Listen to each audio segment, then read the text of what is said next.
তুরাদু আমালুন নাস ইয়াউমুল ইসনাইনে ওয়া ইয়াউমুল খামিস। রাসূল বলেছেন সোমবার আর বৃহস্পতিবার দিন আকাশের দরজা খুলে যায় এবং আমলনামা, প্রত্যেক সপ্তাহের আমলনামা 2 দিন আল্লাহর কাছে পেশ করা হয়।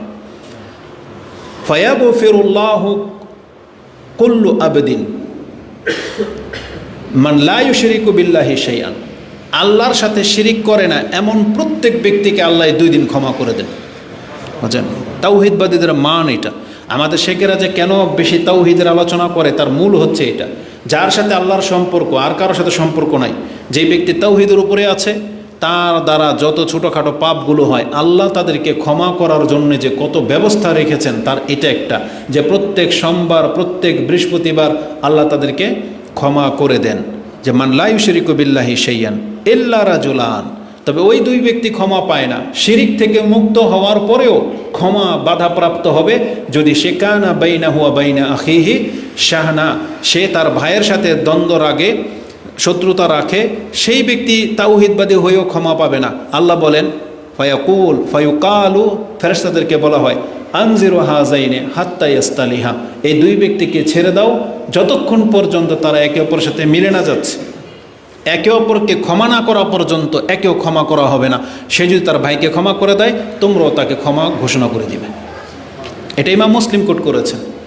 তাহলে যে কাজটা শবে বরাতের রাতে হয় এর জন্য আপনি সারা রাত ভরে কিয়াম করবেন আর দিনের বেলা আপনি সিয়াম পালন করবেন, তাহলে ওই কাজটাই আপনি সোমবার দিন আর বৃহস্পতিবার দিন কেন করেন না?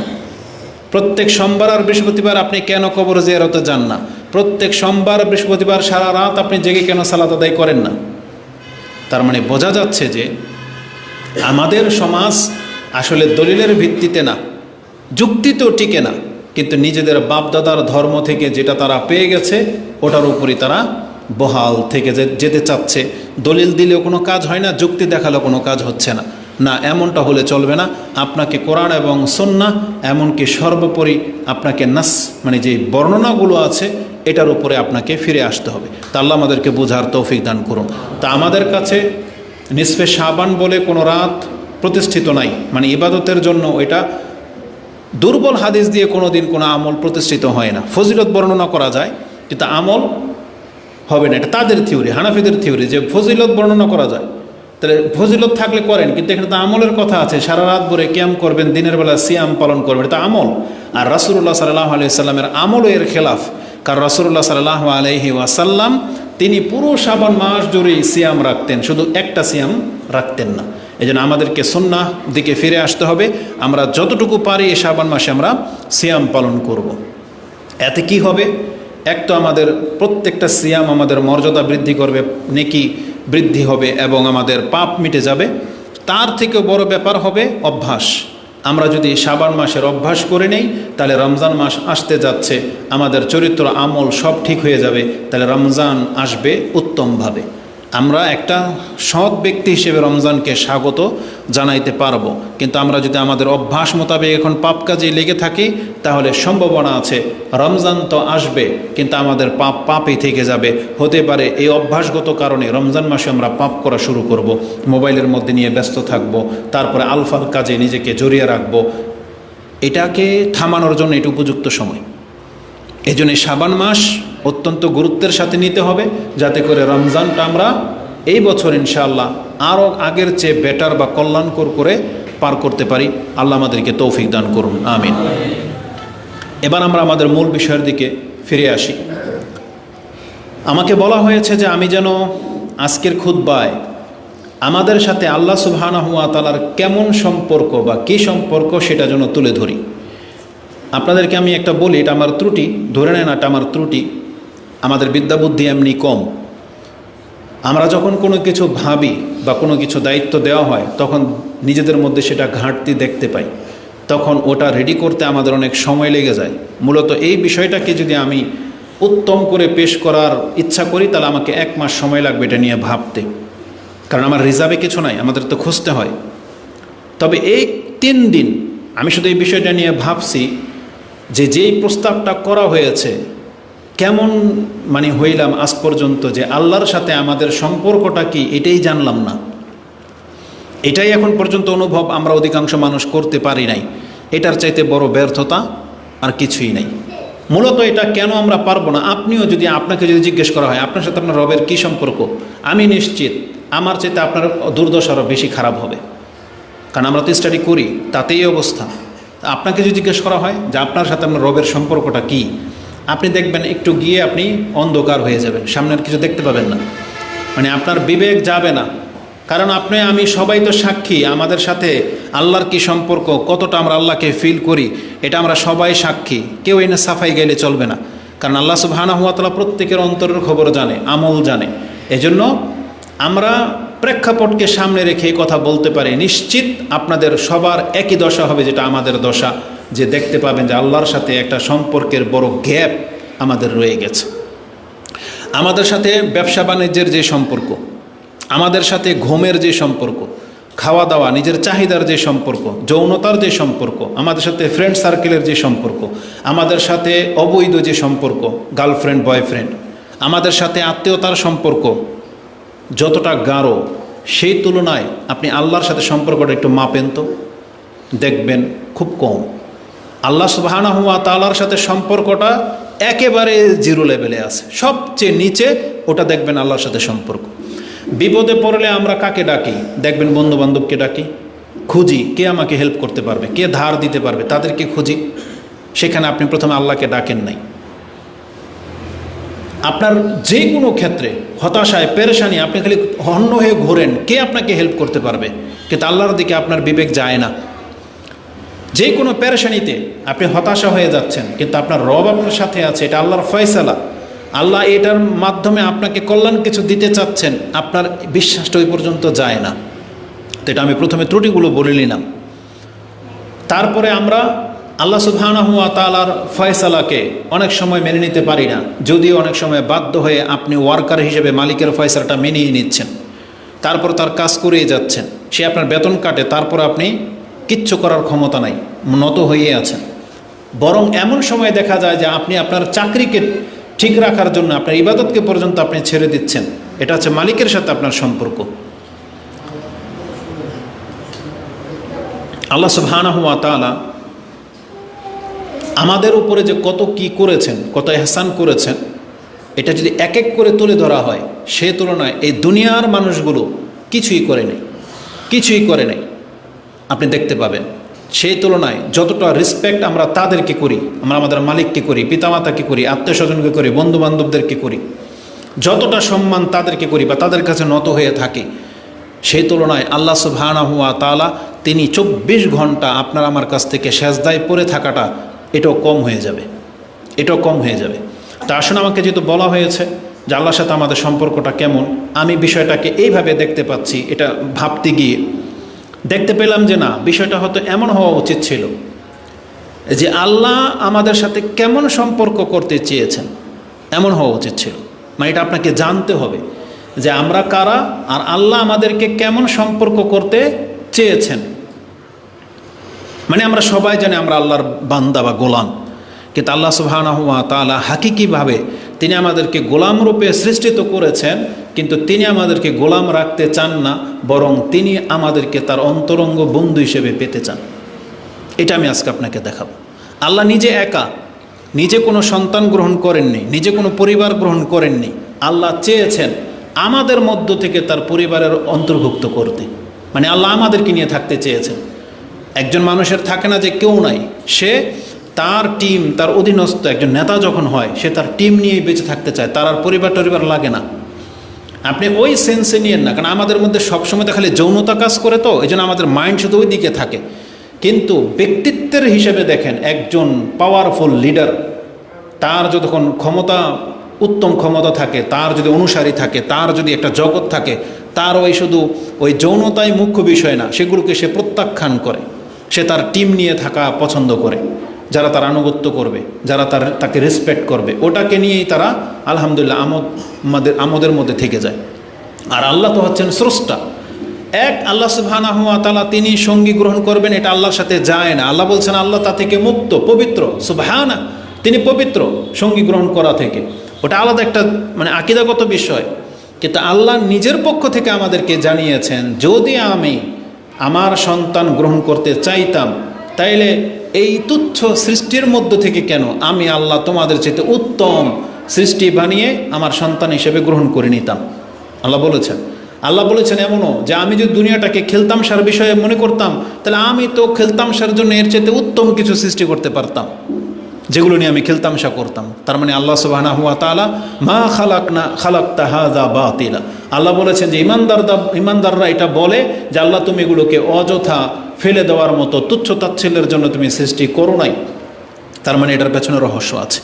এবার আসুন আমি আমার মূল বক্তব্যের দিকে ফিরে যাই। তার মানে আল্লাহ আমাদেরকে বান্দা হিসেবে সৃষ্টি তো করেছেন, কিন্তু আল্লাহ আমাদেরকে বেটার কিছু দেখাতে চাচ্ছেন, তিনি আমাদেরকে তার বন্ধু হিসেবে গ্রহণ করতে চাচ্ছেন, যেটা হবে আজকের বক্তব্যের মূল বিষয়। যে আমরা আল্লাহ সুবহানাহু ওয়া তাআলার কয়েকটা পরিচয় প্রথমে আপনার কাছে তুলে ধরি, তারপরে এই পরিচয়গুলো যেই ব্যক্তি বহাল রাখবে তাদের সাথে আল্লাহ আরও দুইটা পরিচয়ে পেশ হবে, তবে ওটা পর্দার আড়ালে। যারা আল্লাহর বন্দিগিটাকে পারফেক্ট করে দেখাবে, আল্লাহ তাদেরকে আরেকটা রূপ দেখাবেন যে সে আল্লাহকে কিভাবে পাবে। আসুন দেখাই। প্রথম কথা হচ্ছে যে আল্লাহর পরিচয়টা জেনে নেন। যাকে আজকে আমরা সম্মান করি না, যাকে আজকে আমরা ভুলে গেছি, কে তিনি? সেই সত্তা সম্পর্কে আপনাকে জানতে হবে। তিনি সেই সত্তা যিনি আপনাকে আমাকে সৃষ্টি করেছেন। তিনি হচ্ছেন খালেক। আল্লাহু খালিকু কুল্লু শাইইন। আল্লাহ সুবহানাহু ওয়া তাআলা কোরআনে তিনি একটা আয়াতে উল্লেখ করেছেন, এক কথাতে আপনি পেয়ে যাবেন, যেটা সূরা জুমার 39 নম্বর সূরার 62 নম্বর আয়াতে রয়েছে। আল্লাহ সুবহানাহু ওয়া তাআলা তিনি বলেন, আল্লাহ হচ্ছেন তিনি আল্লাহু খালিকু কুল্লি শাইইন ওয়া হুয়া আলা কুল্লি শাইইন ওয়াকিল। আল্লাহ হচ্ছেন তিনি যিনি সব কিছুকে সৃষ্টি করেছেন এবং তিনি সব কিছুর উপরে কর্মবিধায়ক, সব কিছুর উপরে কর্তৃত্বাধীন রয়েছে। এই পিচ্ছিগুলাকে ঢুকান্ত ভিতরে, ওদেরকে ভিতরে ঢুকান্ত।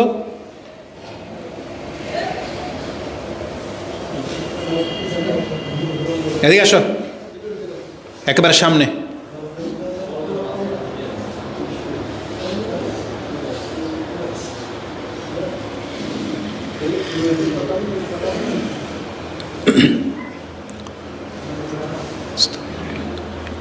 আল্লাহ সুবহানাহু ওয়া তাআলা তিনি তার পরিচয় আমাদের কাছে এইভাবে তুলে ধরতেছেন, আল্লাহু খালিকু কুল্লি শাইইন। আল্লাহ সব কিছুকে সৃষ্টি করেছেন একাই, তার মানে তিনি হচ্ছেন খালেক। এই সব কিছুর মাঝে আমরাও আছি। আমাদেরকে কেন সৃষ্টি করা হয়েছে একটু পরে সেটা আমি আপনার কাছে ব্যক্ত করব। তা আল্লাহ সুবহানাহু ওয়া তাআলা যিনি সব কিছুর স্রষ্টা, তিনি আমাদেরকে সহ সব কিছুকে তিনি সৃষ্টি করেছেন। তারপর আল্লাহ সুবহানাহু ওয়া তাআলা আমাদেরকে জানিয়েছেন, তোমাদেরকে একটা উদ্দেশ্য নিয়ে সৃষ্টি করেছি, তো একটু বড় পরেই বলেছি। তাহলে আর বাকি যা কিছু আছে এগুলোকে কেন সৃষ্টি করা হয়েছে এটাও আল্লাহ আমাদেরকে জানিয়েছেন, যে বাকি যত কিছু আছে তোমরা ছাড়া এটা বান্দা আমি তোমাদের কল্যাণের জন্য সৃষ্টি করেছি। মানে তোমাদের উপকারার্থে তোমাদেরকে পরীক্ষা করা হবে, তোমাদেরকে এটা নিয়ে এই দুনিয়ার মধ্যে ব্যতিব্যস্ততায় রাখা হবে এবং এ থেকে তোমরা রিজিক প্রাপ্ত হবে, উপকৃত হবে, এই জন্য সৃষ্টি করা হয়েছে। যেটা আপনি সূরা বাকারা 2 নম্বর সূরার 29 নম্বর আয়াতে পেয়ে যাবেন। আল্লাহ সুবহানাহু ওয়া তাআলা বলেছেন, হুয়াল্লাযী, তিনি সেই সত্তা, খালাকালাকুম মা ফিল আরদি জামিয়া, এই জমিনের মধ্যে যা কিছু আছে সব কিছু আমি আল্লাহ তোমাদের জন্য সৃষ্টি করেছি। তার মানে সব মানুষের জন্য, গাছপালা, নদী নালা, তারপরে পশু প্রাণী পাখি, যা কিছু আছে, যা কিছু একজন মানুষের জীবনের জন্য প্রয়োজন, সব কিছু আল্লাহ দিয়ে পৃথিবীটাকে আল্লাহ সাজিয়েছেন। হুয়াল্লাযী খালাকালাকুম মা ফিল আরদি জামিয়া, আল্লাহ বলেন সব কিছু তোমাদের জন্য। এখান থেকে এটা আকিদার বিষয় আপনাকে ক্লিয়ার করে দেই, কারণ আমাদের সমাজে দেখেন বলে যে খুতবা লম্বা হয়ে যায়। খুতবা কেন লম্বা হবে না? যেটা আপনার মধ্যে অজ্ঞতা বেশি, এই জন্য আমাদের কথাও বেশি বলতে হয়। যদি আমরা তাওহীদবাদী হতাম তো এখন যে কথাটা বলতাম এটা বলা লাগতো না। সেটা কি? আমাদের সমাজে একটা বাতিল আকিদা হলো, তারা বলে যে নবীকে সৃষ্টি না করা হইলে কিছুই সৃষ্টি করা হইতো না। এটা একটা চরম বাতিল আকিদা। আর শুধু বাতিল আকিদাই না, এর মতন মূর্খ মানুষই হয় না। মানে মানুষ তো মূর্খ হয়, মূর্খের একটা লেভেল থাকে। এটা কোন লেভেলের মূর্খ আসলে এটা বলাই যাবে না। সে যত বড় আপনার কাছে পাগড়িদারি আল্লামা হয়ে যাক না কেন, আপনার নজরে সে আল্লামা, কিন্তু কোরআন হাদিসের ভিত্তিতে সে তার মতন মূর্খ আর সমাজ আর কেউ নাই। যে কথা বলে যে রাসূলকে সৃষ্টি না করা হইলে মানে পৃথিবীকে সৃষ্টি করতেন না, মানে আল্লাহ সুবহানাহু ওয়া তাআলার চিন্তার মধ্যে পানি ঢেলে দিয়েছে। মানে আল্লাহ সুবহানাহু ওয়া তাআলা বলে কেউ, মানে আল্লাহর যেই উদ্দেশ্য সেটাকেও মেরে দিছে একবারে। অথচ আল্লাহ সুবহানাহু ওয়া তাআলা কি বলেছেন? আল্লাহ যদি এই কথা বলতেন, হুয়াল্লাযী খালাকা লাকা মা ফিল আরদি জামিয়া, হে নবী আমি আপনার জন্য সব কিছু সৃষ্টি করেছি, তাহলে বুঝতাম যে এই কোরআনের আয়াত থেকে ওরা দলিল নিয়েছে। কিন্তু আল্লাহ বলেছেন হুয়াল্লাযী খালাকা লাকুম, তোমাদের জন্য। আল্লাহ বলছে তোমাদের জন্য, এখানে শুধু নবীকে বলা হয় নাই। তাহলে আপনি যে কথা বলতেন আল্লাহ যদি আমাদেরকে সৃষ্টি না করতেন পুরো পৃথিবীকে সৃষ্টি করতেন না, কথাটা মেনে নেওয়ার মতো হইতো। কারণ আল্লাহর মুখ্য হচ্ছে মানুষ, মানুষকে দিয়ে আল্লাহ ইবাদত করাবেন, তাই আল্লাহ এই পৃথিবীটাকে সৃষ্টি করেছেন। কিন্তু তারা কত বদাকিদা যে এটা নাকি মানে রাসূলকেই নাকি মানে সৃষ্টি করেছেন পৃথিবীর জন্য, বা পৃথিবী সৃষ্টি নাকি হতো না যদি রাসূলকে না পাঠাইতে। তো পৃথিবীকে রাসূলকে একজন ছিল? কত শত রাসূল পৃথিবীতে এসেছে।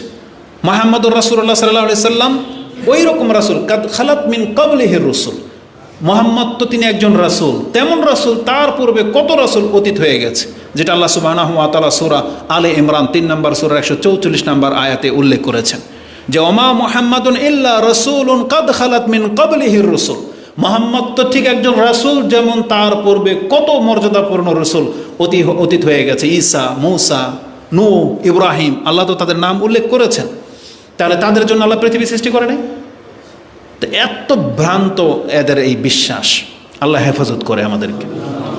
আল্লাহ বলেছেন হুয়াল্লাযী খালাকা লাকুম মা ফিল আরদি জামিয়া, তিনি সব কিছু তোমাদের জন্য সৃষ্টি করেছেন। তাহলে এখান থেকে আল্লাহর পরিচয়টা আপনি পাচ্ছেন যে আল্লাহ আমাদের জন্য কি করেছেন, কি না করেছেন, এটা হচ্ছে দেখার বিষয়। মহান আল্লাহ সুবহানাহু ওয়া তাআলার পরিচয় তিনি আমাদের কাছে এইভাবে তুলে ধরেছেন।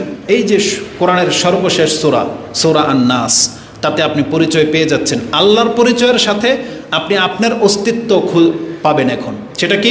আল্লাহ সুবহানাহু ওয়া তাআলা তিনি তার পরিচয় দিয়ে আমাদেরকে জানিয়েছেন কুল, তুমি আল্লাহর কাছে আশ্রয় চাও। আউযু বিরাব্বিন নাস, কুল আউযু বিরাব্বিন নাস, আমি মানুষের রবের কাছে আশ্রয় নিচ্ছি। মালিকিন নাস, মানুষের মালিক যিনি তার কাছে আশ্রয় নিচ্ছি। ইলাহিন নাস, যিনি মানুষের ইলাহ। তার মানে এই তিনটা শব্দ আমি আজকে আপনাকে দেখাবো যে এই তিনটার সাথে ওই যে প্রথমে যে কথাগুলো বলেছি আমাদের সাথে তারতম্য কী। আল্লাহ হলেন আমাদের রব, মানে তিনি লালন পালন করেছেন। আল্লাহ হচ্ছেন আমাদের মালিক, তিনি আমাদের ক্ষমতাধীন, মানে তিনি হচ্ছেন মূলত মালিক। আর তিনি হচ্ছেন আমাদের ইলাহ, যার ইবাদত করা যায়, আর কারো ইবাদত করা যায় না। তাহলে তিনটা পরিচয় আপনি পাচ্ছেন এখানে। আল্লাহ আমাদের মালিক, আল্লাহ আমাদের রব, আল্লাহ আমাদের ইলাহ। তার মানে কেন? কারণ আল্লাহ একটু আগেই বলেছে আল্লাহ আমাদেরকে সৃষ্টি করেছেন। আল্লাহ আমাদের রব, মানে কি তিনি আমাদেরকে রিজিক দিয়ে লালন পালন করে বড় করেছেন। আর যেহেতু তিনি মালিক, মানে তিনি আমাদেরকে সৃষ্টি করেছেন, তিনি রিজিক দিয়েছেন, তিনি হায়াত মউতের মালিক, এজন্য তিনি আমাদের মালিক। আর তিনি যেহেতু মালিক, তখন তিনি আমাদের কাছ থেকে একটা ডিমান্ড করেছেন যে আমার ইবাদত করতে হবে, সেটা একটু পরেই আসবে।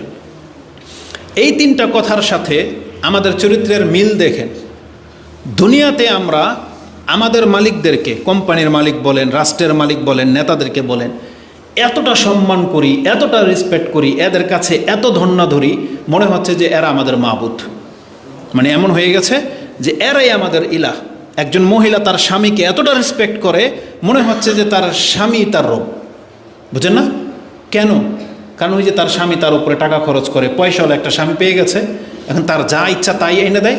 এই জন্য তার স্বামীকে, এ যদি চোরও হয়, এ যদি নেশাখোরও হয়, বেনামাজি হয়, এই স্বামীকে এই মহিলা ছাড়বে না।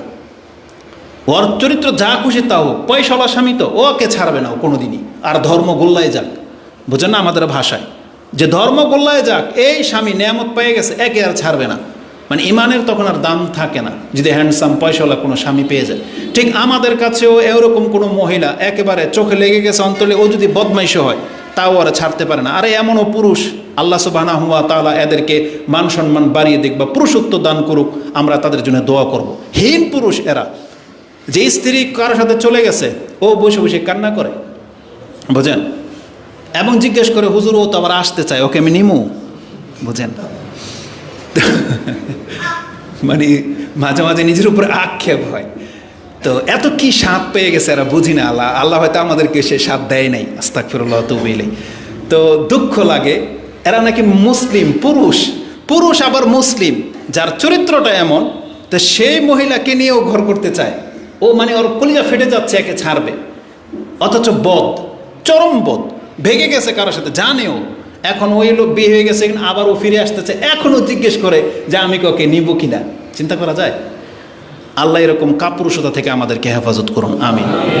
তো কথা হচ্ছে যে মানুষের সাথে আমাদের সম্পর্কগুলো দেখেন,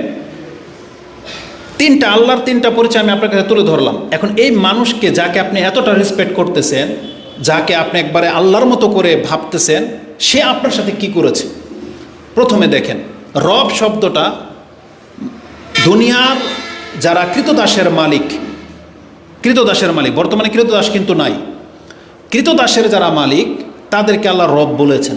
আরবি ভাষার হিসেবে তারাও রব, আবার পিতামাতাও রব। কিন্তু এই দুই রবের মধ্যে পার্থক্য দেখেন।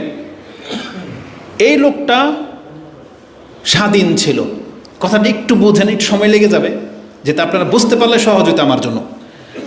এই বাচ্চাগুলোকে, আমাদেরকে একবারে মায়ের পেট থেকে বের হওয়ার পর থেকে লালন পালন করে এই যে বড় করেছে, এটা কারা করেছে? পিতামাতা করেছে।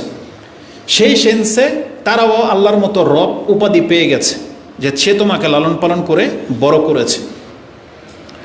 কামা ইউরাব্বাউনা সিগারা, দোয়ার মধ্যে আরবরা বহু বচন এটা বলে, কামা ইউরাব্বাউনা সিগারা, মানে সাগির ছোট থেকে তোমাকে পালন করতে করতে বড় করেছে। তোমার বাপ মাও রবের মান রাখে, কিন্তু তাদেরকে রব বলা হয়নি। দুনিয়াতে তাদেরকে পিতামাতা বলা হচ্ছে, তাকে রব বলা হচ্ছে না। আবার যেই ব্যক্তি, এই বাচ্চাটাই, আমি আর আপনি যখন অন্যের কৃতদাস হয়ে গেলাম, তখন আমাকে বলা হয়েছে তুমি তোমার রবের আনুগত্য করো, সে তোমার রব। কারণ ইমাম বুখারী সে হাদিস কোট করেছেন ইলমের অধ্যায়ে, যে তিন ব্যক্তিকে আল্লাহ ডাবল নেকি দেন। এক ব্যক্তি, মান আদ্দা হাক্কাল্লাহি ওয়া হাক্কা মাওয়ালিহি লাহু আজরান, যেই ব্যক্তি আল্লাহর হকও আদায় করে এবং তার মালিকের হকও আদায় করে, তার জন্য ডাবল নেকি। তাহলে ওই কৃতদাসকে বলা হয়েছে এটা তোমার রব, মালিককে বলা হয়েছে রব। অথচ দেখেন, এই লোক কিন্তু একে লালন পালন করে নাই, এখন সে খরিদ সূত্রে বা ক্ষমতার দাপটে একে গোলাম বানিয়ে ফেলছে, এই জন্য সে রব সেজে গেছে। কিন্তু আসলে কিন্তু ও রবের কাজটা করে নাই, কারণ ও ওকে লালন পালন করে নাই। এই কাজটা কে করেছিল? বাপমা করেছিল, যার পেট থেকে আমরা হয়েছি তারা করেছিল। কিন্তু ভাগ্যিসক্রমে আমাদের বাপমা থেকে হারিয়ে আমরা অন্যের গোলাম হয়ে গেলাম। যুদ্ধ লাগলে যেটা হয়, কৃতদাসী হয়ে গেল, কিন্তু ওকে কিন্তু এই মালিক কিন্তু লালন পালন করে নাই, কিন্তু হুকুমের দিক থেকে মালিক হয়ে গেছে, রব হয়ে গেছে। আর এই দিকে উনি লালন পালন ঠিকই করেছে, কিন্তু ওনাকে রব উপাধি দেওয়া হয়নি।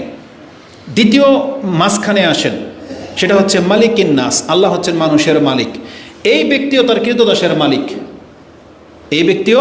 কৃতদাসের মালিক, আবার বাপমাও কিন্তু সন্তানের মালিক। কিন্তু বাপমার থ্রুতে আমরা যাদের জন্ম হয়ে গেছি, আমাদেরকে আল্লাহ একটা সম্মান দিয়েছেন। সম্মানটা কি? একজন মালিক তার কৃতদাসের সব কিছুর মালিক, ওরও মালিক, ওর সম্পদেরও মালিক। এবং এই মালিক যদি চায়, ওকে আমি সবসময় আমার পায়ের নিচে রেখে দেব, এই অধিকার তার আছে। কিন্তু একটা বাপমাকে আবার আল্লাহ এই অধিকার দেয়নি। বাপমা কিন্তু পূর্ণ অধিকার রাখে, কারণ ওকে জন্ম দিয়েছে, ওকে লালন পালন করেছে, ওর সম্পত্তিরও মালিক পিতা। কিন্তু কোনো পিতাকে এই মান দেওয়া হয় নাই যে তুমি তোমার সন্তানকে গোলাম ভাবতে পারো। এই তোমার ক্ষেত্রে তোমার সন্তান গোলাম না, ওকে একটা সম্মান দেওয়া হয়েছে শুধু রক্তের সম্পর্ক থাকার কারণে। তারপর আল্লাহ সুবহানাহু ওয়া তাআলা তৃতীয় ধাপে আসেন। আল্লাহ হচ্ছেন ইলাহিন নাস। আল্লাহ বলেছেন তোমাকে আমি রব বানিয়েছি, মালিকও বানিয়েছি, কিন্তু তুমি এই কৃতদাসের ইবাদত পাওয়ার যোগ্য না। কোনো গোলাম তার মালিকের ইবাদত করতে পারবে না, সে তার আনুগত্য করতে পারবে। ও যদি বলে এখন ওখানে যাও, রোদ্রে দাঁড়ায় থাকবে। ও যদি বলে আমার জন্য এটা নিয়ে আসবে। ও যদি বলে এখান থেকে মাটিগুলো সব সরাবি, ও বাধ্য। কিন্তু ওকে যদি বলে আমাকে সেজদা কর, এই গোলাম এটা করবে না, ওর মরে গেলেও করবে না, কারণ এই আদেশ ওকে করা হয় নাই। যেমন বেলাল রাদিয়াল্লাহু তাআলা আনহুকে পাথর চাপা দিয়ে রাখা হয়েছিল, পাথর, তার জিহ্বা বেরিয়ে গিয়েছিল, পিঠ জ্বলে গিয়েছিল, রক্তাক্ত করা হয়েছে, কিন্তু বেলাল ওর ইবাদতের ক্ষেত্রে প্রশ্নই ওঠে না। তিনি বলছেন আহাদ, আমি এক আল্লাহর গোলাম। তাহলে আল্লাহ সুবহানাহু ওয়া তাআলা দেখিয়ে দিয়েছেন যে পৃথিবীতে আমার বান্দা যারা হয়, তারা গোলাম হলেও তারা আমার হককে ভুলবে না, তারা ওটাকে ঠিক রাখবে। এবার আমাদের চরিত্র দেখেন, আল্লাহ আমাদের রব, প্রকৃত রব, কারণ আল্লাহ আমাদেরকে সৃষ্টি করেছেন, রিজিক দিয়ে বড় করলেন, তিনি আমাদের মালিকও, এবং বলেছেন আমি তোমার ইবাদতেরও হক রাখি।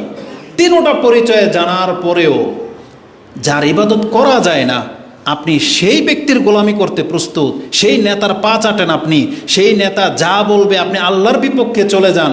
অথচ আল্লাহ তাকে ইলাহিন নাস বলেন নাই, কিন্তু আল্লাহ হচ্ছেন ইলাহিন নাস। আল্লাহ হলেন মানুষের ইলাহ, কিন্তু আমরা আল্লাহকে রব জেনেও মালিক জেনেও তার ইবাদত না করে এখন আমরা ব্যক্তি বা বস্তুর ইবাদতে লেগে গেছি। এটা মোটেও কাম্য নয়। তা আল্লাহ সুবহানাহু ওয়া তাআলা তিনটা পরিচয় আমাদেরকে জানিয়েছেন। তিনি হচ্ছেন রব্বুন নাস, তিনি হচ্ছেন মালিকিন নাস, তিনি হচ্ছেন ইলাহিন নাস, মানুষের ইলাহ। এটা হচ্ছে আল্লাহর পরিচয়। আল্লাহর এই পরিচয়টা জানার সাথে সাথে আমাদের পরিচয় কিন্তু ফুটে উঠেছে। সেটা কি? তার মানে আমাদেরকে আল্লাহ সৃষ্টি করেছেন, আমরা হলাম মাখলুক, সৃষ্টি। আমাদের মালিক আছেন, তার মানে আমরা হচ্ছি দাস, আর আমরা হলাম গোলাম, যে আমরা তার গোলামি করতে বাধ্য। এই তিনটা দিক আপনার কাছে আমি তুলে ধরলাম। এখানে আরেকটা দিক আমি আপনাকে তুলে ধরি। একজন কৃতদাস বা একজন সন্তান, সে তার বাপ মার যত আনুগত্য করে নিক না কেন, বাপ মা কখনোই এই সন্তানকে মানে নিজের মাথার মানে নিজের ওই সেজদার জায়গা বানাবে না, অতটা দেবে না। বাপ মার দিক থেকে হয়তো আপনি বুঝবেন না, কৃতদাসের মালিকের উদাহরণটাই বুঝবেন। একজন মালিক তার কৃতদাস থেকে যত রেসপেক্ট পাওয়ার যদি পেয়ে যায়, একটা কৃতদাসী যদি তার মালিকের এতটা আনুগত্য করে যে সে সন্তুষ্ট, পৃথিবীর ইতিহাসে এটা কেউ দেখাইতে পারবে না যে সেই মালিক তার কৃতদাসকে সবার সামনে বলেছে এটা আমার বন্ধু। কেউ করবে না এটা। একটা কোম্পানির বড় মালিক, মানে কোম্পানির মালিক, সে তার কোনো ওয়ার্কারকে বলে না যে এই যে এটা আমার বন্ধু, এটা বলে না, তার ফিতরতে যায় না এটা, তার মধ্যে কিছুটা জালাসি অহংকার থাকে। কিন্তু আল্লাহ সুবহানাহু ওয়া তাআলা কি বলেন জানেন? আমি তোমার রব, আমি তোমার মালিক, তুমি আমার দাস, কিন্তু তুমি যদি বান্দা আমার এই বন্দিগিটাকে উত্তমভাবে করে দেখাও, আমি ঘোষণা করে দেব তুমি আমার বন্ধু। এটা আল্লাহ করেছেন।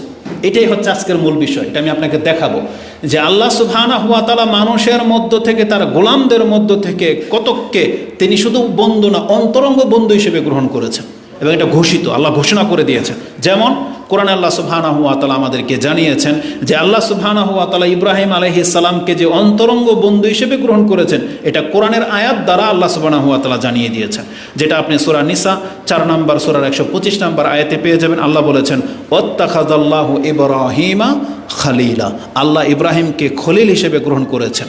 খলিল মানে হচ্ছে অন্তরঙ্গ বন্ধু। এটা যেহেতু কোরআন নাজিল হওয়ার সময়ের ঘটনা, এই জন্য আল্লাহ সুবহানাহু ওয়া তাআলা ইব্রাহিমের নাম এখানে এনেছেন। আর আমাদের নবী মুহাম্মদ রাসূলুল্লাহ সাল্লাল্লাহু আলাইহি সাল্লাম সম্পর্কে আল্লাহ তার ইন্তেকালের পূর্বেই জানিয়ে দিয়েছেন যে আপনাকে আমি বন্ধু হিসেবে গ্রহণ করলাম। আমাদের নবীকেও আল্লাহ সুবহানাহু ওয়া তাআলা অন্তরঙ্গ বন্ধু হিসেবে গ্রহণ করেছেন, যেটা হাদিস আপনি বুখারী এবং মুসলিমে পেয়ে যাবেন। মুসলিমের বর্ণনাটা একেবারেই স্পষ্ট। তাতে রাসূলুল্লাহ সাল্লাল্লাহু আলাইহি ওয়াসাল্লাম থেকে জুনদুব কালা সামিআতুন নবিয়্য সাল্লাল্লাহু আলাইহি ওয়াসাল্লাম কাবলা আইয়ামুতু বিখামসিন, তিনি মৃত্যুর 5 দিন আগে তিনি আমাদেরকে এই কথা বলেছেন যে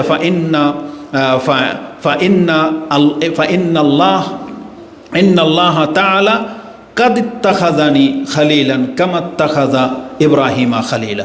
রাসূল বলেছেন নিশ্চয়ই আল্লাহ আমাকে ওইভাবে খলিল হিসেবে গ্রহণ করেছেন যেভাবে ইব্রাহিম আলাইহিস সালামকে আল্লাহ খলিল হিসেবে গ্রহণ করেছেন। তাই রাসূলুল্লাহ সাল্লাল্লাহু আলাইহি সাল্লাম বলতেছেন সবাইকে উদ্দেশ্য করে, ওয়ালাউ কুনতু মুত্তাখিযান মিন উম্মতি খালিলান লাত্তাখাযতু আবা বকরিন খালিলান, আমি যদি আমার উম্মতের মধ্যে কাউকে অন্তরঙ্গ বন্ধু হিসেবে গ্রহণ করতাম, এটা সমীচীন যদি হতো, তাহলে আমি আবু বকরকে আমার অন্তরঙ্গ বন্ধু হিসেবে গ্রহণ করতাম। অবশ্যই আবু বকর রাদিয়াল্লাহু তাআলা রাসূলুল্লাহর অন্তরঙ্গ বন্ধু, কিন্তু তিনি কেন মানুষের মধ্য থেকে এই সম্পর্কটাকে জুড়তে চান নাই? কারণ যখন আল্লাহ বলেছেন আপনি আমার অন্তরঙ্গ বন্ধু, তখন রাসূল বলতেছেন সেই ক্ষেত্রে আমি মানুষের মধ্য থেকে কিভাবে এটা গ্রহণ করতে পারি? যখন আল্লাহ আমাকে অফার করেছে, তাই আমি আল্লাহকে অন্তরঙ্গ বন্ধু হিসেবে গ্রহণ করে নিলাম। এই জন্য আবু বকরকে তিনি সেই মর্যাদাটা দেন নাই। তার মানে অন্তরঙ্গ বন্ধু হওয়াটা কোনো স্বাভাবিক বিষয় না। তা আল্লাহ যেহেতু তাকে অফার দিয়েছেন, এই জন্য রাসূলুল্লাহ সাল্লাল্লাহু আলাইহি সাল্লাম আল্লাহর অন্তরঙ্গ বন্ধু হওয়াটাই পছন্দ করেছেন। তাই মানুষের মধ্য থেকে কাউকে তিনি অন্তরঙ্গ বন্ধু বানান নাই। তবে বলেছেন আবু বকরের সাথে আমার ভ্রাতৃত্ব এবং উখিয়াত মানে ভ্রাতৃত্ব বোধ আছে। তার মানে পৃথিবীর সমস্ত মানুষকে যদি এক পাল্লায় মাপা হয়, তাহলে আবু বকর একাই এক পাল্লা দখল করে নেবে। রাসূল বলেছেন এ আবু বকর আমার জন্য তার সময়, তার শ্রম, তার সম্পদ সব লুটে দিয়েছে। এই জন্য আবু বকরের মান কেউ পায়নি, পাবেও না। আল্লাহ সুবহানাহু ওয়া তাআলা তাদের উপর রহম করুন, আমিন। তো এই হাদিসটি ইমাম মুসলিম কোট করেছেন কিতাবুস সালাত, মসজিদের অধ্যায়। এই 5 দিন আগে এ কথা বলে দিয়ে রাসূলুল্লাহ সাল্লাল্লাহু আলাইহি ওয়াসাল্লাম আমাদেরকে সতর্ক করেছেন, আলা ওয়া ইন্না মান কানা কাবলাকুম, তোমরা সাবধান থেকো, তোমরা জেনে রাখো তোমাদের পূর্বে যে জাতি অতীত হয়ে গেছে তারা কি করত, কানু ইয়াত্তাখিযুনা কুবুর আম্বিয়াইহিম ওয়া সালিহিম মাসাজিদা, তোমাদের পূর্বের জাতিরা তাদের সৎ ব্যক্তিদেরকে এবং তাদের নবীদেরকে মরে গেলে তারা কবরকে মসজিদ বানিয়ে ফেলতো। খবরদার, আমি মরার পরে তোমরা কিন্তু আমার সম্পর্কে এরকম বাড়াবাড়ি করবে না। আলা ফালা তাত্তাখিযুল কুবুরা মাসাজিদান, তোমরা আমার কেন কারো কবরকে মসজিদের সেজদার জায়গায় রূপান্তরিত করবে না। ইন্নী আনহাকুম আন যালিক, আমি তোমাদেরকে এই কর্ম করা থেকে নিষেধ করতেছি। তাহলে যতগুলো মাজারওয়ালা আছে যারা মাজারকে নির্মাণ করেছে তারা প্রত্যেকে রাসূলুল্লাহ সাল্লাল্লাহু আলাইহি সাল্লামের এই হাদিসের নিষেধাজ্ঞাকে অমান্য করে চলতেছে। অথচ রাসূলুল্লাহ সাল্লাল্লাহু আলাইহি সাল্লাম কবরকে মসজিদ বানাতে মানে কি সেজদার স্থান বানাতে নিষেধ করেছেন। কবরস্থানে কোনো সেজদা চলবে না। এই জন্য মাজারকে সামনে রেখে কবরওয়ালাকে সামনে রেখে আপনি নামাজ পড়বেন, এটা আপনার জন্য জায়েজ নাই, কারণ রাসূলুল্লাহ সাল্লাল্লাহু আলাইহি সাল্লাম এটাকে নিষেধ করেছেন, যেটা ইমাম মুসলিম 1075 আপনি পেয়ে যাবেন। তা আমি যেটা দেখাতে চেয়েছি, আল্লাহ সুবহানাহু ওয়া তাআলা তিনি মানুষের মধ্য থেকেও বন্ধু গ্রহণ করতে চেয়েছেন, এমনকি তিনি করে দেখিয়েছেন যে ইব্রাহিম, মুহাম্মদ, মুসা, ঈসা এরা হলো আমার বন্ধু, এবং তাদের মধ্যে ইব্রাহিম এবং মুহাম্মদ হচ্ছে অন্তরঙ্গ বন্ধু। তা আমাদের জন্য আল্লাহ সুবহানাহু ওয়া তাআলা সেই অপশন খোলা রেখেছেন। এখন আমাদেরকে দেখতে হবে যে কি করলে আল্লাহ সুবহানাহু ওয়া তাআলা আমাদেরকে বন্ধু হিসেবে গ্রহণ করবেন। তাই এটা ছিল আল্লাহ সুবহানাহু ওয়া তাআলার পরিচয়, যে তিনি আমাদেরকে সৃষ্টি করেছেন, তিনি আমাদেরকে রিজিক দেন। আল্লাহ সুবহানাহু ওয়া তাআলা যে রিজিকের মালিক এটা তো আমরা সবাই জানি। যেমন আল্লাহ সুবহানাহু ওয়া তাআলা সূরা হুদ 11 নম্বর সূরার 6 নম্বরে বলেছেন, ওমা মিন দাব্বাতিন ফিল আরদি ইল্লা আলাল্লাহি রিজকুহা। আল্লাহ সুবহানাহু ওয়া তাআলা শুধু তোমাদের না, এই জমিনে চলাফেরা করে এমন একটা পোকাও নাই যেটা রিজিকের দায়িত্ব আল্লাহর হাতে নাই, বরং ওই পোকার ও দায়িত্ব কার হাতে? আল্লাহর হাতে। মানে আল্লাহ সুবহানাহু ওয়া তাআলা সবার রিজিকের দায়িত্বে আছেন। আল্লাহ এই রিজিকের দায়িত্ব আল্লাহর কোনো ব্যক্তিকে, অলি বন্ধুকে দিয়ে দেন নাই যে আমার অলিরা তোমাদেরকে রিজিক দেবে। এই রিজিকের মধ্যে সব শামিল, আপনার সুস্থতা, আপনার ব্যবসায় বরকত, আপনার সন্তান, আপনার বেঁচে থাকা, আপনার মানে যা কিছু আছে যেটা আপনি পীরদের কাছে চান, এইটার রিজিকের মালিক কার হাতে? আল্লাহর হাতে। এটা আল্লাহ কোনো পীরকে দিয়ে দেয়নি। এই জন্য আপনাদেরকে ধোঁকা দিয়ে দেওয়া হচ্ছে। সতর্ক সাবধান হওয়ার চেষ্টা করেন। এবার আসুন, আমাদের পরিচয় কি? ওই আল্লাহর পরিচয় থেকে আপনি আপনার পরিচয়ও খুঁজে পাচ্ছেন। তো আমাদের হাকিকি পরিচয় যেটা, এটা আল্লাহ স্পষ্ট করেন সূরা আয-যারিয়াত 11 নম্বর সূরার 56 নম্বর আয়াতে বলিয়ে দিয়েছেন। আল্লাহ বলেছেন, ওমা খালাকতুল জিন্না ওয়াল ইনসা ইল্লা লিয়াবুদুন, আমি জিন এবং ইনসানকে কেবল আমার বন্দিগির জন্য আমি সৃষ্টি করেছি, অন্য কোনো উদ্দেশ্যে না। তার মানে আমরা সবাই হলাম আল্লাহর গোলাম, আল্লাহর গোলাম। এটাই হচ্ছে আমাদের আসল পরিচয়। আল্লাহ কেন আমাদেরকে সৃষ্টি করেছেন, এই গোলামি দিয়ে আল্লাহ আমাদেরকে কি করতে চাচ্ছেন, আল্লাহ এটাও স্পষ্ট করে দিয়েছেন। আপনি ভাববেন না যে আল্লাহ আমাদেরকে গোলাম বানিয়ে সৌদি আরবের ওই কফিলদের মতো, জানেন, আপনি বুঝতে পারবেন আল্লাহ সুবহানাহু ওয়া তাআলার পদ্ধতিটা। পীররা আর কফিলরা যেটা করে, পীরেরা মুরিদ বানায় যাতে মুরিদরা সব ধন ভাণ্ডার এনে পীরকে কুটিপুটি করে দেয়, তারপরে পীরে ইলেকশন করবে, কি করবে, টাকা কারা দেয়? সবই মুরিদানরা দেয়।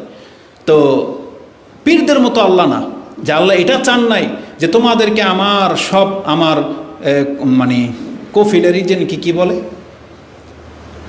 আমেল। আল্লাহ সুবহানাহু ওয়া তাআলা আমাদেরকে আমেল সৃষ্টি করে নাই যে তোমাদেরকে সৃষ্টি করে আমি দুনিয়াতে ছেড়ে দিয়েছি, এখন তোমরা মাসে যা ইনকাম করবা 2 টাকা আমাকে দিবা, তাতে আমার রাজ্য চলবে। আমাদের দেশের সরকারদের মতো না যে আমি ব্রিজ টিরিজ সব বানাই দেব, টোল তোমাদের কাছ থেকে কাটবো আর আমি সরকার। এটা আল্লাহ সুবহানাহু ওয়া তাআলা না। আল্লাহ সুবহানাহু ওয়া তাআলা আমাদেরকে জানিয়ে দিয়েছেন, তোমাদেরকে ইবাদতের জন্য সৃষ্টি করেছি, বান্দা তোমার ইবাদতে আমার চারণার কোনো লাভ ক্ষতি নেই। আল্লাহ সুবহানাহু ওয়া তাআলা ক্লিয়ার করে দিয়েছেন। যেখানেই বলেছেন ওমা খালাকতুল জিন্না ওয়াল ইনসা ইল্লা লিয়াবুদুন, তার সাথে সাথে আল্লাহ আমাদেরকে এটাও জানিয়ে দিয়েছেন, মা উরিদু মিনহুম মির রিজকিন ওমা উরিদু আইয়ুতিমুন ইন্নাল্লাহা হুয়ার রাজ্জাকু যুল কুওয়াতিল মাতিন। বরং আল্লাহ হলেনই রাজ্জাক, শক্তিধর, প্রভাবশালী, ক্ষমতাবান, তিনি তোমাদেরকে রিজিক দিয়ে থাকেন। তার মানে আল্লাহ তোমাদের কাছ থেকে কফিলদের মতো ওই মান্থলি খাওয়ার জন্য তোমাদেরকে সৃষ্টি করেন নাই, বরং তোমাদের ইবাদত তোমাদের জন্য কল্যাণকর। আমাদের ইবাদতে আল্লাহর কোনো লাভ ক্ষতি নাই। আল্লাহ সুবহানাহু ওয়া তাআলা এই কথাটাকে বোঝানোর জন্য কোরআনে যে কত ব্যাপকভাবে আমাদেরকে জানিয়েছেন। আল্লাহ সুবহানাহু ওয়া তাআলাকে আপনি এইভাবে বুঝতে পারেন, যদিও আমাদের সমাজে দুই চরিত্রের পিতামাতা আছে। এক চরিত্রের পিতামাতা হলো সে তার সন্তানকে অনেক ফুটফুটে একটা সন্তান আদর করে লালন পালন করে, এই বাপ মার মাথায় কোনোদিন এই চিন্তা আসে না যে আমার এই সন্তান বুড়া বয়সে আমাকে ট্যাকেল দিবে। এই বাপ মার এই চিন্তা আসে না যে আমার এই মেয়েকে ওকে আমি পড়ালেখা করাইতেছি, ও ডাক্তার হবে, ইঞ্জিনিয়ার হবে, ও ইনকাম করে আমাকে খাওয়াবে। কিছু বাপ মা আছে এই চরিত্রের, সে কোনোদিন তার সন্তানকে নিজের ফ্যাক্টরির প্রোডাক্টের মতো ব্যবহার করে না, যে তোকে আমি বড় করে দিলাম যাতে আমার শেষ বয়সে ও আমার সাহারা হবে। এমন কিছু বাপ মা আছে যারা নিছক ভালোবাসার কারণে সন্তানদেরকে লালন পালন করতেছেন। ও যদি আমাকে খেতে দেয় দিবে, না দিলে না দিবে, তাতে আমার কিছু যায় আসে না, এটা আমার দায়িত্ব, আমি পুরো করে দিলাম। এমন কিছু বাপ মা আছে। আর কিছু বাপ মা আছে ও সন্তানকে পালে, মেয়েদেরকে পালে শুধু ইনকাম খাওয়ার জন্য। আমরা এমনও বহু মেয়েদের প্রশ্ন আমরা পেয়েছি যারা আমাদেরকে বলে যে হুজুর আমার বাপ মা আমাকে বিয়ে দিতে চায় না, আমার বিয়ের প্রয়োজন, তারা চায় আমি চাকরি করি। কেন? কারণ তাদের হাল ধরতে হবে। চিন্তা করা যায় যে তোকে এত পড়ালেখা করাইলাম, ডাক্তার হওয়ার পজিশনে তুই এখন, আর তুই এখন বিয়ে বসে যাবি? আপনি কি মনে করেন? হ্যাঁ, তাদের ঘাটতি আছে, কিন্তু এটা ভালো চরিত্র না। আল্লাহ সুবহানাহু ওয়া তাআলা আপনার রিজিকে যে ঘাটতি রেখেছে এটা আল্লাহ ফয়সালা, কিন্তু আপনি আপনার মেয়েকে দিয়ে তো এই কাজ করাইতে পারেন না। ওর ভবিষ্যৎকে আপনি উজ্জ্বল করতে হবে, ওকে ভালো ছেলে দেখে বিয়ে দিতে হবে। ওর কামাই খাওয়ার জন্য আপনি ওকে পালতেছেন, এত নোংরা চিন্তা কি করে হতে পারে মানুষের মাঝে? তা আল্লাহকে আপনি প্রথম রূপে নিয়ে নেন। আল্লাহ সুবহানাহু ওয়া তাআলা আমাদেরকে লালন পালন করেন, এটা আল্লাহর এক্সট্রা গিফট, মানে গিফট আল্লাহ সুবহানাহু ওয়া তাআলা এমনি দিয়ে দিয়েছেন, এমনি। আপনি আল্লাহর কাছ থেকে এটা চান না, আশা করেন না। যেমন ধরেন কিছু মহিলারা আছে, কিছু ব্যক্তিরা আছে খুব দামি বিলাই পালে বিলাই। আচ্ছা বলেন তো আপনি বিলাই কেন পালেন?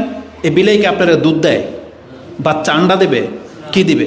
বিলাই থেকে সব মানে একটা সময় বেনিফিট হবেন আপনি? না, তুচ্ছ কাজ। বিলাইটাকে আপনি আদর করে পালতেছেন, ওকে খাওয়াচ্ছেন, সব কিছু করছেন, মেও মেও করে আপনার সামনে, বাস এতে আপনি মজা পান। আল্লাহ সুবহানাহু ওয়া তাআলা এমনটাও না। আল্লাহ বলছে আরে বেটা, তোকে আমি সৃষ্টি করেছি, তোর আমি রিজিক দিয়ে যাবো, কারণ আমার কাছে ভান্ডার আছে, আমি তোর কাছ থেকে লাভবান হওয়ার জন্য তোকে সৃষ্টি করি নাই। আল্লাহ সুবহানাহু ওয়া তাআলার জন্য আসলে কোনো মানে এক্সাম্পলই ফিট হবে না, কারণ আল্লাহ হচ্ছেন আলা মিসাল।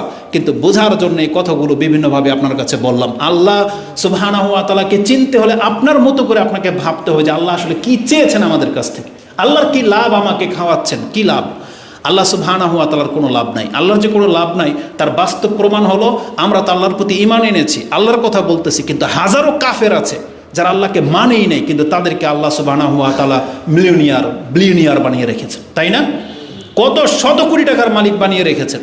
তার মানে আল্লাহ বোঝাতে চেয়েছেন এটার সাথে আমার কোনো সম্পর্ক নাই বান্দা, এটা হচ্ছে দুনিয়া। আল্লাহ সুবহানাহু ওয়া তাআলা এই কথাগুলো আমাদেরকে কিভাবে বোঝাতে চেয়েছেন? মূসা আলাইহিস সালাম তিনি তার জাতির কাছে এই কথাটা বলেছিলেন, ক্বালা মূসা ইন তাকফুরু আনতুম ওয়া মান ফিল আরদি জামিআন ফা ইন্নাল্লাহা গানিয়্যুন হামিদ। হে আমার জাতি, তোমরা শোনো, তোমরা এবং পুরো পৃথিবীবাসী যদি আল্লাহর কাছ থেকে মুখ ফিরিয়ে নাও, ইন আনতুম ওয়া মান ফিল আরদি জামিআন ফা ইন্নাল্লাহা লাগানিউন হামিদ, তোমরা জেনে রাখো অবশ্যই আল্লাহ সুবহানাহু ওয়া তাআলা হচ্ছেন গনি এবং তিনি হচ্ছেন প্রশংসিত। তার মানে তাকে প্রশংসা করলে তিনি প্রশংসিত হবে না, তোমার প্রশংসাতে আল্লাহ সুবহানাহু ওয়া তাআলার কিছু যায় আসে না। এবং আল্লাহ আমাদেরকে এ কথাও বলেছেন যে আমি লোকমানকে যখন হিকমা দিয়েছি এবং লোকমানকে আমি এটা স্মরণ করিয়ে দিয়েছি, তোমার প্রজ্ঞার কারণে তুমি আল্লাহর শুকরিয়া আদায় করবে। আল্লাহ বলেছেন ওয়ালাকাদ আতাইনা লোকমান আল হিকমাতা আনিশকুরু লিল্লাহ, আমি তাকে প্রজ্ঞা দিয়ে বলেছিলাম, চেয়েছিলাম যে ও আমার শুকরিয়া আদায় করবে, আল্লাহর পক্ষ থেকে জ্ঞান প্রাপ্ত হয়েছে। তারপর আল্লাহ এটাও আমাদেরকে জানিয়ে দিয়েছেন ওমাই ইয়াশকুর ফা ইন্নামা ইয়াশকুরু লিনাফসি, যে শুকরিয়া আদায় করবে এটা তার কল্যাণের জন্য, তারই কল্যাণ হবে। নাফসি ওমান কাফারা ফা ইন্নাল্লাহা গানিউন হামিদ, আর যদি তুমি মুখ ফেরাও তুমি জেনে রাখো আল্লাহ তোমার মতো এরকমের বিদ্যা বুদ্ধিওয়ালা পৃথিবীতে বহু সৃষ্টি করেছেন। আল্লাহ সুবহানাহু ওয়া তাআলার কাছে কোনো ঘাটতি হয় না, যেটা আপনি সূরা লোকমানের 12 নম্বর আয়াতে পেয়ে যাবেন। এবং এটা হাদিসে কুদসিতে কি আছে? হাদিসে কুদসিতে আছে আল্লাহ সুবহানাহু ওয়া তাআলা বলেন, ইয়া ইবাদি, হে আমার বান্দারা, ইন্না লাউ আন্না আউওয়ালাকুম ওয়া আখিরাকুম ওয়া ইনসাকুম ওয়া জিন্নাকুম কানু আলা আতকা কলবি রাজুলিন ওয়াহিদিন মিনকুম মা জাদা যালিকা ফি মুলকি শাইআন, তোমরা সবাই পৃথিবীর সমস্ত জিন সমস্ত মানুষ যদি তোমাদের অন্তর যদি মুহাম্মদ সাল্লাল্লাহু আলাইহি সাল্লামের মতন হয়ে যায়, তার মানে সবচেয়ে আতকা, সবচেয়ে যিনি আল্লাহকে বেশি ভয় করতেন, সবচেয়ে বেশি যিনি আল্লাহর ইবাদত করতেন, তোমরা সবার চরিত্র যদি মুহাম্মদ সাল্লাল্লাহু আলাইহি ওয়াসাল্লামের মতন হয়ে যায়, মা যাদা ফিল মুলকি শাইআন, আমার রাজত্বে সামান্য একটু বৃদ্ধি হবে না। আর তোমরা যদি কানু আলা আফজারি রাজুলিন কালবি রাজুলিন ওয়াহিদিন, আর তোমাদের সবার অন্তর যদি ফেরাউনের মতো হয়ে যায়, সমস্ত মানুষ ধরনের ফেরাউন নিজেই বলে কিসের আল্লাহ, যেটা ফেরাউন বলেছিল। আল্লাহ বলেছেন তাহলে জেনে রাখো, মা নাকাসা যালিকা মিন মুলকি শাইআন, আমার রাজত্বে কোনো ঘাটতি হবে না। এটা ইমাম মুসলিম তার কিতাবুল বিররি ওয়াস সিলা 6466 নম্বর হাদিস আপনি পেয়ে যাবেন। আমি আমার বক্তব্যকে শর্ট করে দিচ্ছি। আমি যেটা বোঝাতে চেয়েছি, আমাদের ইবাদত মূলত আমাদের কল্যাণের জন্য। আল্লাহ আমাদেরকে সৃষ্টি করেছেন, এটা নিছক তার একটা দয়া। আল্লাহ তার রাজত্ব খালি পড়ে আছে, আল্লাহ চেয়েছেন যে একে তুচ্ছ একটা সৃষ্টি করে আমি জান্নাত দিয়ে দিই। এটা যে তুচ্ছ একটা ব্যাপার, আল্লাহ সুবহানাহু ওয়া তাআলার একটা বর্ণনা এটা আছে, আমাদেরকে আল্লাহ 10টা পৃথিবীর মালিক করে দিবেন এক একটা নিম্নমানের জান্নাতীকে। একটা মুজাহিদকে 100টা পৃথিবীর মালিক করা হবে। আর নবীদেরকে, সিদ্দিকিন, সালেহিন, শহীদদেরকে যে কি দিবে এটার আপনার কোনো ভাষাই নেই। এতটা দেওয়ার পরেও জান্নাত এত বড়, তার বিশাল অংশ খালি পড়ে থাকবে। কারণ আল্লাহ তো প্রত্যেকটা মানুষের জন্য জান্নাত সৃষ্টি করেছিলেন। এই যে জাহান্নাম ভরে যাবে মানুষ দিয়ে, জিন দিয়ে, তাদের সবার জন্য জান্নাতের কোঠা ছিল, কিন্তু সেই জায়গাগুলো খালি পড়ে থাকবে। তখন আল্লাহ সুবহানাহু ওয়া তাআলা ইচ্ছা করে আরেকটা জাতি সৃষ্টি করবেন জান্নাতে, ওরা বড়ই হবে জান্নাতে। কি মনে করেন? আল্লাহর কাছে এটা সহজ ব্যাপার। এটা আপনাকে দিয়ে আল্লাহ 10টা পৃথিবী ভরাবে শুধু আপনার সন্তান দিয়ে। কি মনে করেন? মানে আপনি হলেন সেখানকার কিং, 10টা পৃথিবীর মালিক আপনি। আপনাকে কতগুলো স্ত্রী লাগবে এটা আল্লাহ সুবহানাহু ওয়া তাআলা ভালোই জানে। এবং সেই 10টা জান্নাত বা 10টা পৃথিবীকে আপনার নাসল দিয়ে আল্লাহ ভরে দিবেন। কি মনে করেন? যে এবার আপনি আবাদ করেন, কতটুকু পারেন দেখা যাবে, সেটা হচ্ছে জান্নাত। কিন্তু আপনি আল্লাহকে বোঝার চেষ্টা করেন। এই যে বক্তব্যটা আমি আপনার কাছে পেশ করেছি, একটা আয়াতকে শুধু বাস্তবায়ন দেখানোর জন্য, এটা বলে দিয়ে আমি খুতবা শেষ করে দেব। এটা ছিল বক্তব্যের মূল। আজকে আমরা অধিকাংশ মানুষ আল্লাহর বন্দিগি থেকে মুখ ফিরিয়ে নিয়েছেন। আপনি বুঝতেই পারতেছেন আপনি কত বড় ভুল করেছেন। আল্লাহ সুবহানাহু ওয়া তাআলা কোরআনে চমৎকার একটা এক্সাম্পল টেনেছেন ঈসা আলাইহিস সালাম কেন্দ্র করে। আপনি ভাববেন না যে আল্লাহর সন্তান হওয়া, আল্লাহর ওলি হওয়া এটাতে গর্বের বিষয়। যেমন আমাদের দেশে ইঞ্জিনিয়ার, ডাক্তার, আমি আল্লাহর ওলি, ইনি প্রেসিডেন্ট, ইনি নেতা, এমপি, এগুলো যে গর্ববোধ করেন, আল্লাহ বলতেছেন তোমরা পৃথিবীর মানুষ জেনে নাও, ঈসা আলাইহিস সালামকে তোমরা যারা আল্লাহর পুত্র বলে সম্মান দেখাতে চেয়েছ, তোমরা ভাইব না যে এতে তার সম্মান বাড়বে। কিন্তু ঈসার চরিত্র কি সেটা আমি তোমাদেরকে জানিয়ে দিই। আল্লাহ বলতেছেন লা ইয়াস্তানকিফাল মাসিহা আইয়াকুনা আবদাল লিল্লাহ ওয়ালাল মালাইকাতুল মুকাররাবিন। আল্লাহ বলেছেন ঈসা কেন, আমার যে সম্মানিত ফেরেশতারা আছে, জিব্রাইল পর্যন্ত নিজেকে আমার গোলাম হিসেবে পরিচয় দিতে ও হীন মনে করে না। কি মনে করলেন? যে ঈসা আলাইহিস সালাম তুমি যদি জিজ্ঞেস করো আপনি কে, সে বলবে না যে আমি সান অফ গড, সে বলবে না আমি আল্লাহর সন্তান, বরং সে বলবে আনা আব্দুল্লাহ। ঈসা বলবে আমি কে? আমি আব্দুল্লাহ। মানে ঈসা আলাইহিস সালাম নিজেকে আল্লাহর গোলাম বলতে এটাকে তুচ্ছ ভাবে না, এটাকে হীন ভাবে না যে আমি ছোট হয়ে যাব। বরং আল্লাহ বলছেন লা ইয়াস্তানকিফাল মাসিহ, ঈসা নিজেকে ছোট মনে করে না যে আমি আল্লাহর বান্দা, বরং তোমরা তাকে আল্লাহর পুত্র বানাতে গিয়ে তাকে জালেমের অন্তর্ভুক্ত করে দিচ্ছ। বরং ঈসা আল্লাহর বান্দা হওয়াতেই ওর সৌভাগ্য। আল্লাহ বলেছেন কেউ যদি আল্লাহর বান্দা হতে পারে এটা অর্জনের সৌভাগ্য। মুহাম্মদুর রাসূলুল্লাহ সাল্লাল্লাহু আলাইহি ওয়াসাল্লামকে আল্লাহ নিজের বান্দা বলে ঘোষণা করেছেন কোরআনে, এটা আমার বান্দা। ওয়ান্নাহু লাম্মা কামা আব্দুল্লাহ, সূরা জিনের মধ্যে 17 নম্বর 17, 18, 19 নম্বর আয়াত আপনি পেয়ে যাবেন। আল্লাহ বলছেন ওয়ান্নাহু লাম্মা কামা আব্দুল্লাহ, আল্লাহর বান্দা যখন নামাজে দাঁড়ায় তখন তারা মনে হচ্ছে তাকে হুমড়ি খেয়ে ধরবে। এই বর্ণনার মধ্যে জিনদের কথা আছে, কাফেরদের কথা আছে, বিভিন্ন বর্ণনায় আসছে। তো আল্লাহ এখানে মুহাম্মদ সাল্লাল্লাহু আলাইহি সাল্লামকে আল্লাহর বান্দা বলে ঘোষণা করে দিয়েছেন। আর মুহাম্মদুর রাসূলুল্লাহ সাল্লাল্লাহু আলাইহি সাল্লাম নিজেও আমাদেরকে কি বলেছেন যে হে মানুষ তোমরা সতর্ক হয়ে যাও, আমাকে সাইয়্যেদ বলো কি বলো না বলো, তোমরা সতর্ক হয়ে যাও। লা তুতরুনি কামা আতরাতিন নাসারা ইবনু মারিয়াম, মারিয়াম আলাইহিস সালাম তার ছেলে ঈসা সম্পর্কে জাতি যতটা বাড়াবাড়ি করেছে, খবরদার তোমরা আমার সম্পর্কে এতটা বাড়াবাড়ি করবে না, তোমরা আমার পরিচয় জেনে নাও। ইন্নী আব্দুল্লাহ, আমি কিন্তু আল্লাহর বান্দা। ফাকুলু আব্দুল্লাহি ওয়া রাসূল, তোমরা বলো যে আল্লাহর বান্দা এবং তার রাসূল। তার মানে রাসূল নিজেকে আল্লাহর বান্দা পরিচয় দিতে এটাকে গর্ববোধ করতেছেন, আর আমরা আল্লাহর গোলামি করতে এটা হীন মনে করতেছি। আপনি আল্লাহকে সেজদা করবেন, এটা আপনার কাছে তুচ্ছ মনে হয়, এটা আপনার কাছে হীনতা মনে হয়, আপনি এত বড় অহংকারী হয়ে গেলেন। অথচ আল্লাহ বলতেছেন জিবরাইল পর্যন্ত আমাকে সেজদা করতে, আমার কথায় উঠতে বসতে জিবরাইলের মধ্যে সামান্যতম গিলটি ফিল হয় না। ও এটাকে গর্ববোধ মনে করে যে আমি আল্লাহর ইবাদত করতেছি। আর এটা গরুর বান্দা, আর আপনি হচ্ছেন আল্লাহর বান্দা, এই দুই বান্দার মধ্যে পার্থক্য নাই? এটা বট গাছের বান্দা হওয়া আর আল্লাহর বান্দা হওয়া কি এক জিনিস? আপনি গণতন্ত্রের বান্দা হয়ে যাচ্ছেন, যেখানে আল্লাহ আপনাকে ইসলামের খেলাফত দিয়েছে। আপনি কি এই দুইটাকে এক করে কেন দিলেন? একটা হচ্ছে আল্লাহর বান্দা, আর একটা হচ্ছে বস্তুর বান্দা, অর্থ সম্পত্তির বান্দা। আপনি সেটার দিকে কেন ঝুঁকে গেলেন? এটা মোটেও না। রাসূল সাল্লাল্লাহু আলাইহি ওয়াসাল্লাম বলেছেন ফাকুলু আবদুল্লাহি ওয়া রাসূল। এই যে আপনি আত্তাহিয়াতুর মধ্যে যে সালাম দেন, আত্তাহিয়াতুর শেষে কি বলেন? আশহাদু আল্লা ইলাহা ইল্লাল্লাহ ওয়া আশহাদু আন্না মুহাম্মাদান আবদুহু ওয়া রাসূলুহু। এর চাইতে যদি উত্তম কোনো পরিচয় মুহাম্মদ সাল্লাল্লাহু আলাইহি সাল্লামের যদি হতো, তাহলে আল্লাহ সেটাই বলতেন। কিন্তু আল্লাহ বলেছেন এটা আমার বান্দা। আল্লাহ যদি কাউকে নিজের বান্দা বলে ঘোষণা করে দেন, তার উপাধি আপনি জানেন? এটাই ছিল আজকের বক্তব্যের মূল বিষয়। যেই ব্যক্তি আল্লাহর বান্দা রূপে প্রকাশ পেয়ে যাবেন, পরিচয় পেয়ে যাবে, আল্লাহ বলেছেন আমি তোমার ওলি, আমি তোমার মাওলা। সে আল্লাহর আরও দুইটা পরিচয় পাবে। এক কি? ওলি, আরেকটা হচ্ছে মাওলা। মাওলা মানে বোঝেন? যিনি আপনার রক্ষক, যিনি আপনার দায়িত্বশীল, তিনি হচ্ছেন আপনার মাওলা। আপনার ওলি মানে আল্লাহ হচ্ছেন ওলি, আপনার বন্ধু। তার মানে বন্ধু বন্ধুর উপকারে আসে। এই জন্য আল্লাহ বারবার কোরআনে বলেছে, যেই সমস্ত কাফেররা আমাকে ছেড়ে দিয়েছে কিয়ামতের মাঠে, ওয়ালা তাজিদু ওয়ালিয়ান ওয়ালা নাসিরা, তারা কোনো ওলিও পাবে না, সাহায্যকারীও পাবে না। আর আমরা যদি আল্লাহর বান্দা হয়ে যাই, আল্লাহ আমাদের কাছে কিয়ামতের মাঠে ওলি হয়ে আসবেন এবং মাওলা হয়ে আসবেন, যে আল্লাহ আমাদের দায়িত্ব নিয়ে নেবেন। আল্লাহ তুমি আমাদের এই ওলিয়ত্ব কবুল করো। আল্লাহ তুমি আমাদেরকে তোমার বান্দা হিসেবে ঘোষণা করে দাও। আমিন রাব্বাল আলামিন। সুবহানাকাল্লাহুম্মা রাব্বানা বিহামদিকা আশহাদু আল্লা ইলাহা ইল্লা আনতা আস্তাগফিরুকা ওয়া আতুবু ইলাইক।